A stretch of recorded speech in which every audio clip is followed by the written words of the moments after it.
episode 416 of Global from Asia, and I'm back in the pool, trying to go into the pool. Hope I don't drop the camera for those watching. Everything is content in life. So 416 shows, we have Gianmarco today, and we're talking about systems for your Amazon business, SOPs, handbooks, hiring, and more. Let's tune in. Welcome to the Global from Asia podcast, where the daunting process of running an international business is broken down into straight up actionable advice. And now, your host, Michael Michelini. Everything is content, and I'm in the pool at DCPKK. What's up, guys? And today we have a good podcast. We're 1 month from Cross-Border Summit, and I'm here in Bangkok at the Dynamite Circle event in the pool during Mastermind Day. And what is up? Gianmarco is on the show. He's a guest. He's also going to be hosting the panel at our Cross-Border Summit on day 2, November 17, 2023. He is a 7-figure seller and also a podcast host and creator like I am. And he's sharing about SOPs and systematizing your business. Also something I'm very passionate about. Something I wish I had learned a lot longer ago. So if you want to get some tips and tricks and ideas of how to systematize your e-commerce and Amazon business, or just any business in general, we have a really fascinating discussion. We did this in person in Chiang Mai while he was in town, but he will be back for the Cross-Border Summit. He's also doing great things, making things happen, learning and growing. I think he's on track to get 8 figures. I truly believe it. Let's tune into the show, and then after the show, I'll still be in this pool talking about some things I even learned at DCPKK and some things I'm going to share at the Cross-Border Summit. Let's tune into the show. All right, we have Tommy, the sales manager at Cross Better Logistics. How are you, Tommy? Hi, everyone. We just got to meet here in Shenzhen, China. It's great. They support the show at Global from Asia, and we also use them ourselves for many of our brands and e-commerce businesses. And Tommy really cares. They always are trying to help us save money. You know, you have some products you keep for us in China. You have some products you keep for us in the US warehouse, and I really appreciate that. And you can talk to this seller, right? You can give them your advice. You work with many Chinese sellers a lot, right? And you can help the sellers understand more. Yeah, we are very professional for the shipment to USA and Canada. Also, we have warehouse in USA and Canada. We can help our factories, suppliers, sellers for the shipment. Yes. Yeah, for the e-commerce business. Yep, and you even keep stuff in China too. So sometimes if you have the limitations of sending too much to Amazon, you can keep it here in China with Cross Better, or you can send, of course, to the US warehouse. They have many different options, and they're always trying their best to find out what's the best solution for you. So Definitely talk to Tommy, talk to Cross Better, and thank you for your support of the community. Yes, we have good pricing and better service. Thank you. Thank you so much. All right, we're here for another Global from Asia podcast. It is a rainy summer day in Chiang Mai. We have, maybe show 3 hardcore regulars. Ian, so loyal, and his wife. Thank you for coming. And Yuha, I was right the first time visiting. So we're recording this. Gianmarco's in town, Chiang Mai, for month of August, right? Yes, gonna stay here a couple of months. Yeah, a couple of months. Nice. And we've talked on WeChat groups and various for years. Many for years. We were both based in China, and but we're meeting now in Thailand. Yeah, the new world. Yeah. So you are a seller on Amazon and also a podcast host for the seller process. Nice shirt. So that's his podcast where he focuses on what we're going to kind of go through today about SOPs. And there's already people, Ian's asking what's SOP, we'll get into that. But just we want to give a little bit more about yourself and what you do. Sure, yeah. So basically, after I'm originally from Italy, I moved to China after university. And I lived in Shanghai for 6 years. That's where I started my first e-commerce business. It was like a grocery store selling like Western foods to the Chinese market. Nice. Very difficult business. Yeah. We got investors, like a VC fund, backing us, but even that, after a couple of years, I closed down that company. Okay. I learned a lot, but it was my first company at 23, and I did all the mistakes possible. But then I started doing the opposite, sourcing from China and selling in Western countries, and that was a much more successful business, and that's still what I'm doing right now. I'm selling on Amazon, now grow to more than 7 figures, and still growing, and I'm also doing coaching and podcasting. Great. Through this podcast called The Seller Process, where we discuss about systems, processes, and SOPs. We're again going to talk about what SOPs are, but this is a bit of my story and my background. Great, thanks for that. I learned, actually, obviously my name is Italian, Piccolini. Yeah, right. But I'm American born, Ellis Island. My grandfather and great-grandfather both came to Ellis Island. I can go on for a long story, but the short story is, they came to the land of opportunity, and I don't know much about Italy, honestly, but I have a really cool, I love my Michelini name. Everybody. Yeah, and, it's cool. And the second part of what you just said is, everybody tries to go to China to sell into China, like the big Chinese market. I'm going to get rich, 1 RMB or $1 to a billion people. I'll be a billionaire. And I also had a little bit of experience selling on Taobao, and it's definitely hard. And that's why Chinese sellers say they prefer Amazon or eBay or anything besides Chinese marketplaces, because they're very, very, very cutthroat. Like, I know we all talk a lot about Chinese sellers on Amazon, but it's I think even more dangerous or cutthroat in the Chinese e-commerce. They just kill each other, and they'll lose money to try to kill each other. Like, it doesn't matter. Like, it's totally like, like bare knuckle fighting. Like, and I my Chinese friends would agree with me. They always say, like, why do you want to sell in China? When I came there, they're like, don't sell in China. I'm like, oh, I want to sell to China. Yeah, and then true. we both, most people go export. But okay, so the seller process, we're gonna talk about SOPs, which we'll talk. He is on the edge of his seat over there, like, what's SOP? And let's start. That is actually the first question. SOP. What is an SOP? What is that? Yeah. So SOP stands for Standard Operating Procedures. Okay, it's a fancy word to say like the way you do things. Okay, so it's basically the processes in your company. So usually they are in a written or video form, and it's basically the documentation of the process of your business. So the way you do something, which is basically like a model of the perfect process. Not perfect. I mean the process that you are doing currently in your business.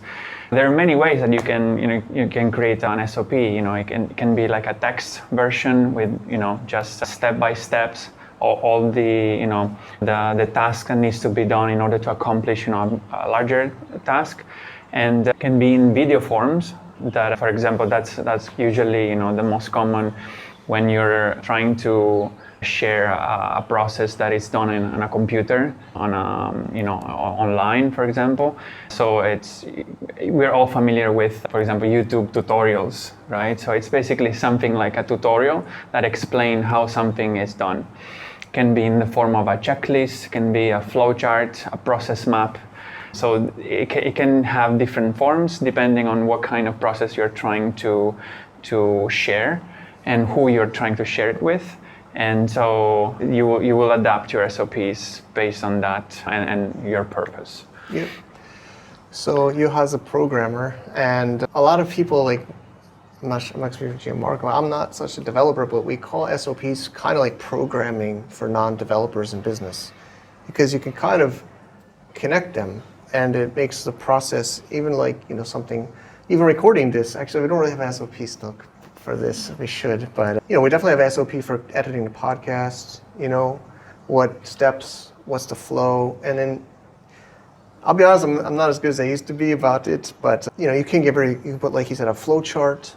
You can put like step 1, 2, 3. Who's this for? What do you need to do it? How often do you do it? And it's basically like connecting it. So you can have SOP connect to another SOP, right? So first one is this, and I think a lot of times people make the mistake, because it seems like a daunting process to create one. It's like, what do you usually say to somebody to get started with it? I think that's a kind of usual misconception that people, are afraid of. Oh, they say, oh, I need to, write so much, text and or record so many videos because obviously you're doing so many things in your business. So it's kind of a daunting process, but actually it doesn't have to be that way. It can be very, very simple. And, like a suggestion that I always give to people who are new to SOPs is that just, the next time you're going to do a certain task, simply, open your Zoom account, for example, do the screen sharing on your Zoom or Loom. It's another like popular app for screen recording, and just do the task that you were going to do anyway, but this time, comment it out loud, so just say out loud what you are doing while you are doing it, okay? So if you were going to do, for example, like creating a shipping plan on Amazon FBA, for example, so you were going to do it anyway, but this time just open your screen recording and do it and comment it. That's your first SOP, basically. After you close the recording, you have actually done the task that you were supposed to do, and you create an SOP for other people to come. We can talk about also the benefits of SOPs, but this is in a nutshell, the way you can start. Yeah. So for me, I used to do text when I first started, but it's like a lot more work. I guess some people might prefer text, but video usually is easier for the business owner that's busy because you're doing the process anyways.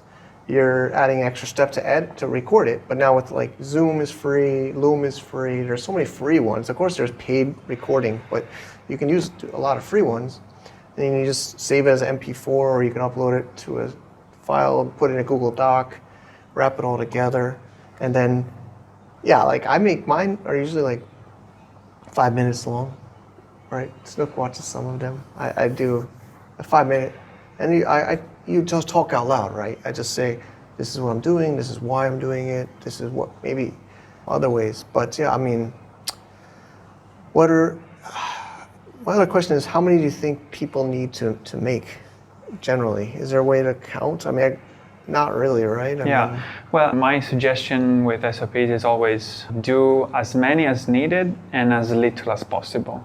So because I do coaching, and I found lots of people, asking me about SOPs. There are people who don't know anything about that, and they ask me to start, from scratch. Some other people are like SOP freaks. So they go and create SOPs for everything in their company, even the little tiny things, and they're overdoing it.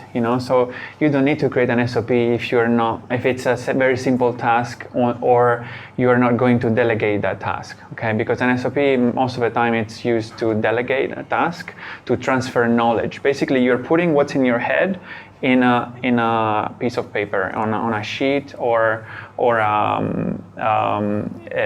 in a video, a document, a spreadsheet. So you're essentially transferring your knowledge into something tangible that can be then transferred easily. Okay, so you just need to do enough to delegate what you need to delegate. True. I think I make that mistake. She's laughing. She's behind the camera. I think we call it the Bible, but thousands. I've kind of gone that mistake where I make. Well, I do it because I'm going to explain to them anyway, so I might as well record it. That's kind of, but then it becomes so many.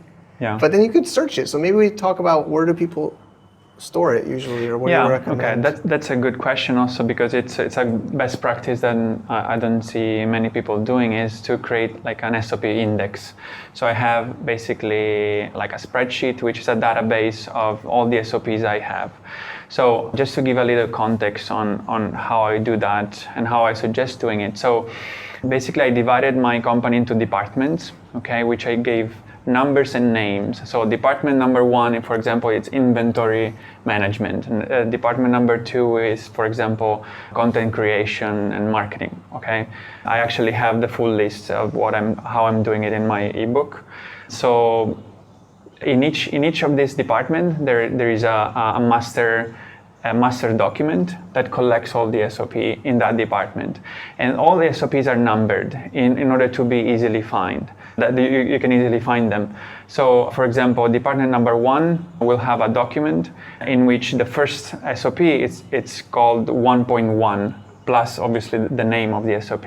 And then the second is 1.2 and so on, okay? So then you can collect all these SOPs into the index spreadsheet where you can find them easily by number of department and by name, okay? So everything is stored in documents on Drive. So I like to keep it simple. There are some places, like some tools that you can use also to store SOPs. I don't like that. I like to own 100% of the SOPs. So these are like simple text SOPs stored in Google Docs in a Google Drive folder. Simple. And every SOP, most of SOPs have some links to something external that can be like a video, and the video it's recorded, downloaded and uploaded on Drive. Okay, so I own 100% of the content that it's stored in the SOP. Okay, I would say don't do the mistake of putting them in some external service that someday it can become paid and you cannot use them the same way as you used to. So just own all of them and use the main simple tools like Google Drive. We can talk about then the usability, the management of the SOP that goes into like a project management tool. Yeah. But like the storage, it's basically done on Google Drive and Docs. Yeah, so the worst experience, and again, Snook's great, she's here, is when it's actually very hard because we do other people make the documents now and screenshots, and then they send a screenshot and then you click that link like 6 months later. Oh yeah, that would happen. Page no longer found. Like this service doesn't store pictures for more than 6 months, or you need to pay, or yeah, that's the worst. I go crazy. Like when they start sharing me links, like short links that upload an image to like these services, or I tell them, if you do this to me, just don't. This is just a short term. This is not like a long term. Like even Loom or Dropbox, I'm just so scared that they don't pay for the subscription. They change their account. They change the name of the file. It's the worst. It's the worst because then you're like, what was that? It's like not found, no longer enabled, renamed. So yeah, like second what he had said. So let's go to the next major part. Like you said, project management. So you wrap this together. Even this morning, like we're doing brand registry right now for Amazon. Our US trademark expired. Well, we bought a brand and expired. Couldn't get the guy to help us transfer it, so we had to make a new brand registry. But I luckily had a SOP. And it's the best feeling in the world, at least for me, is when you can find something you already made a video on or SOP on, and you just say, here. It's the best. But yeah, like you said earlier, there's so much upfront work creating it, but it's so refreshing when you can just say, here's an SOP.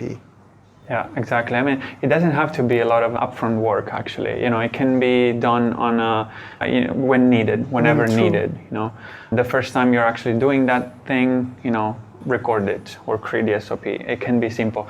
And also, one way, kind of a hack that I use to create SOPs is that delegate the creation of SOPs.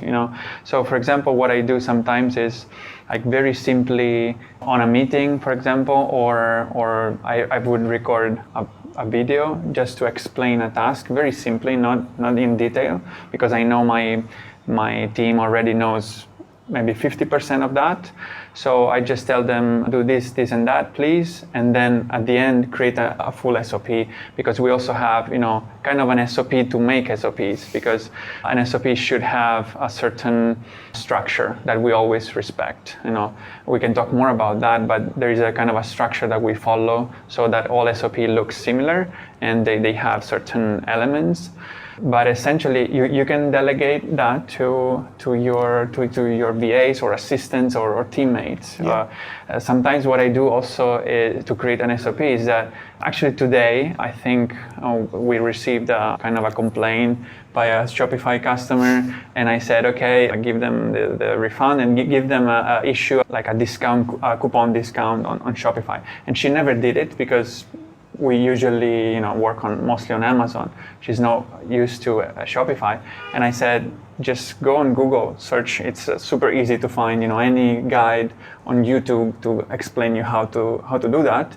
After you learn it, please make the SOP. So now we have our internal SOP to create that coupon. Got it. And one of the main benefit is that what you mentioned before, like whenever you scale and add more people in your team, training becomes seamless. Like you don't need to spend hours or days in training your team. You can simply, hand over your SOPs. You say, learn this in the first 3 days, and they will know what to do from the beginning. You don't need to spend time. Great. Maybe, you keep getting us interested, like a couple of points. So I think first is like maybe a quick outline of how an SOP is made, and then we can talk about the project management system. Yeah, sure. So the SOP, usually I always try to create a text-based SOP that has other forms of media that supports that, okay? So, text is the most boring version of an SOP. So I always try to have, like images or videos are the best, I would say, or checklists and flowcharts and so on. So for each SOP, there is always a text-based SOP that gives the steps. But most of the time, the steps are like, watch this video. This is step number 1 and only step, watch this video. And in that video, you will find all the steps in detail. But before going to the steps, usually we always say things like, we always mention things like the trigger, like how often do you need to perform this task? There are tasks that need to be performed on a daily basis, weekly, monthly, and so on, right? So you should specify like how often do you perform that specific task. For example, if it's updating a P&L, obviously it's like a monthly thing. If you need to do something related to inventory management, might be like on a weekly basis and so on, okay? Or customer service, it's a daily SOP, okay? So they need to follow that process every day, okay? And so on for every other. And one important thing I always add is why is this important, okay? Because many times, your team might not have the full picture as you do. You understand every single part of your business, but your team might not. So what you do is that you should add, why is this important? You don't want people just to blindly focus a checklist and just do automatically, that task, those steps. You want them to really feel why it's important what they're doing, how that process fits in the overall, big process of managing the business. Okay, I think that's a little thing, but it's very important, to motivate people, to keep them engaged with your business. Great. And then going to the project management question. I always suggest to use a project management tool. I personally use Asana. Might not be it's pretty good, but I heard also other tools like ClickUp or Monday are also good. I heard good feedback. I personally use Asana. I would say it's a must if you have a team or even if you are by yourself. I use it a lot just to manage my own projects because it makes everything more streamlined and more organized. Basically, Asana it manage your projects, helps you manage your projects. Like you can assign yourself or your team tasks that you and your team will follow, and it allows you to create certain, add some elements to the task that it would be very difficult to do otherwise, like adding priority or adding, the amount of time, estimated amount of time, or having subtasks on a bigger task. So it basically blends with your SOP. The SOP is like how you do things, but Asana is the practical place where things happen. Like every morning you wake up, or your team wake up when they go to work, they start, they open Asana and they look at what are the tasks that are in their board that are assigned to them.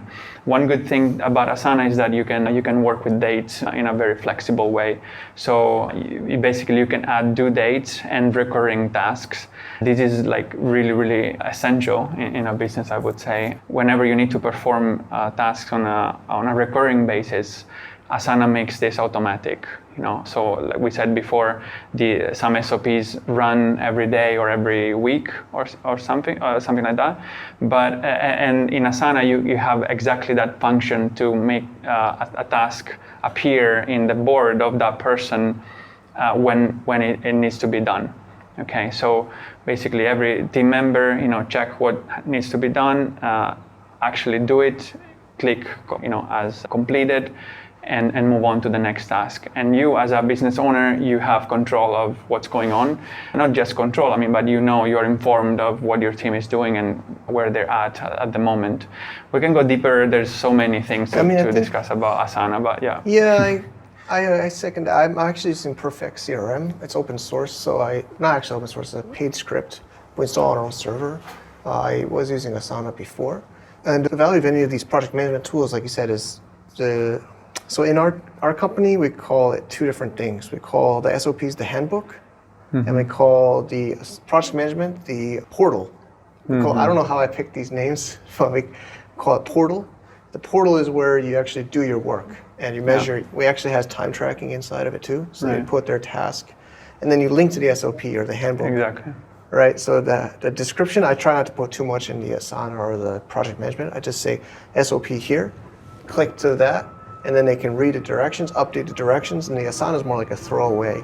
It's just really to measure time, to see what you need to do, prioritize, but you don't really, I don't put much content inside of it. It's more just like a skeleton that says do this that time, do that to this time, and then with a link to the SOP in the project management tool. Exactly, yeah, that's the way I also do, yeah. Great. Yeah.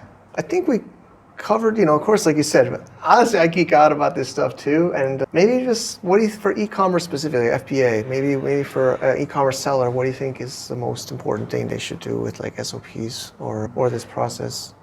Well, I think SOPs apply to every type of business, right? I would say e-commerce, it's a type of business that, you can specifically use SOPs very well because you can standardize a lot of procedures.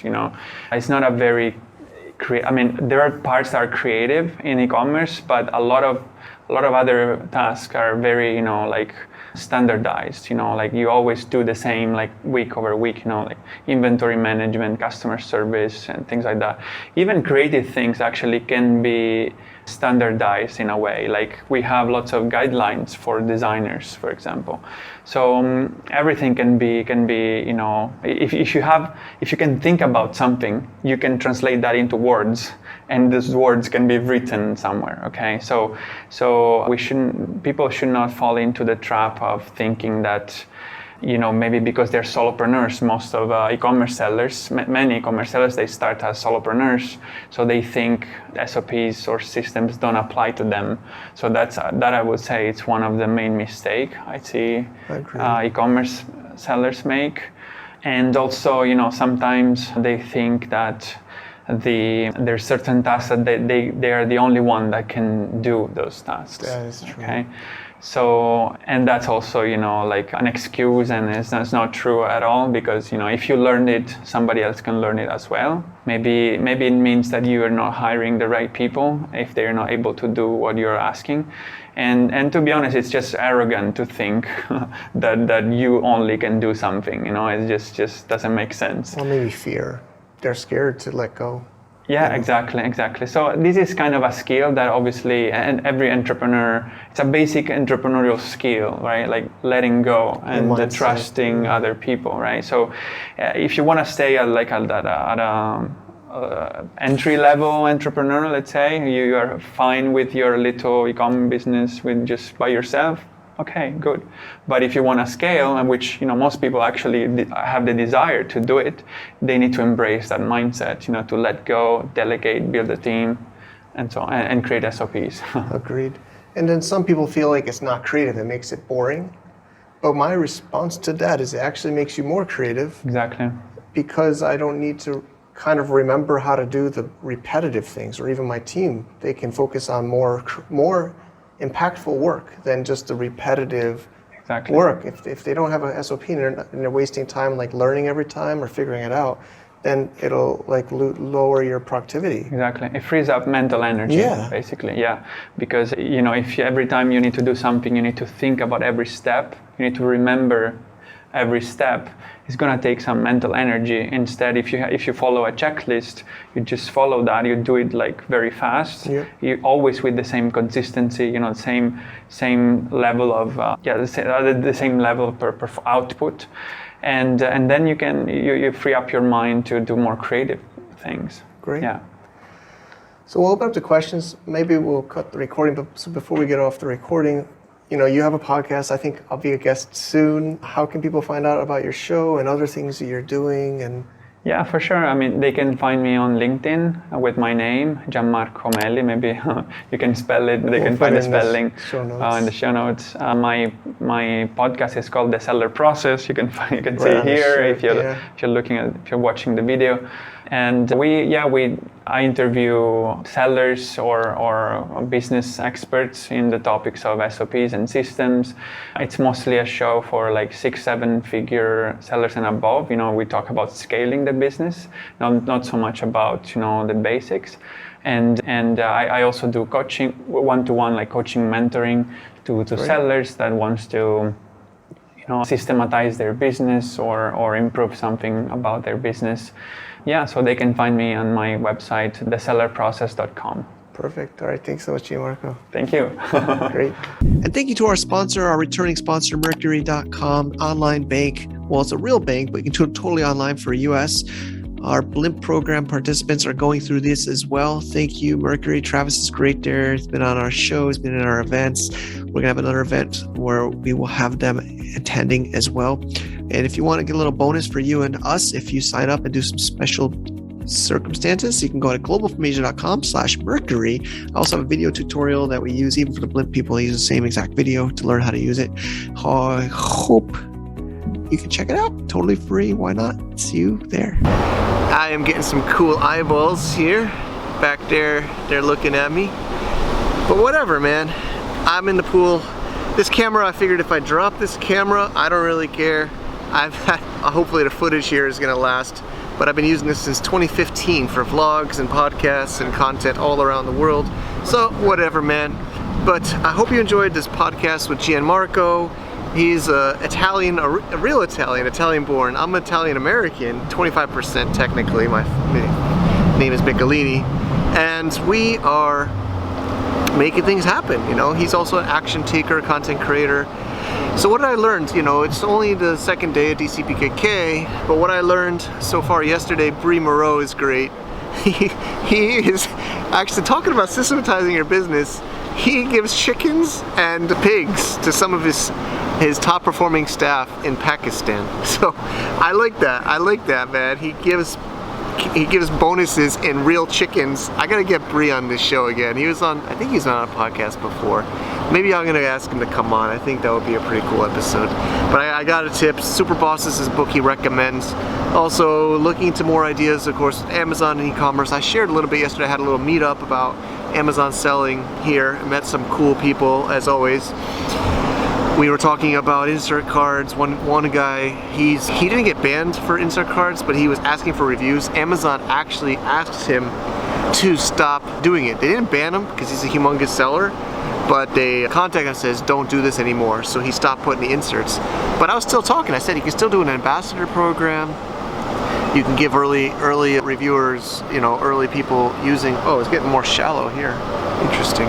We were talking about the ambassadors, and he does have it, but I was saying give the new edition of your product to them for support, for reviews. So that was an interesting one. And some other tips was NetSuite CRM for getting addresses, which is something I got to start to study. I don't know enough. And I am going to probably work with more Chinese sellers. That was a good point, to work with Chinese sellers. Yeah, I think our team should work more closely with Amazon sellers. Great, I don't need to use a ladder to get out. I can walk out here. So that's some of the clips I'm learning. But again, just like Gianmarco was sharing, systematizing your business is a big topic here. And it's never ending. I'm always learning. John Maxwell books are great. I've read Leadership Matters 3 times now. Just finished the 3rd time. But I think as we grow our businesses, we realize our job is to be leaders, to be coaches, to be mentors, to grow our team. I'm so proud of the team that I manage, and Alvin here. How many years, Alvin? You've been with us, I think, since 2016, editing this for, well, it's 7 years. Thanks for everything. But we're reliant on our team, and we need to work for them. We need to help coach them, grow them, inspire them, develop them, and that's, I think, my main job. Thanks for watching, and see you next time. To get more info about running an international business, please visit our website at www.globalfromasia.com. That's www.globalfromasia.com. Also, be sure to subscribe to our iTunes feed. Thanks for tuning in.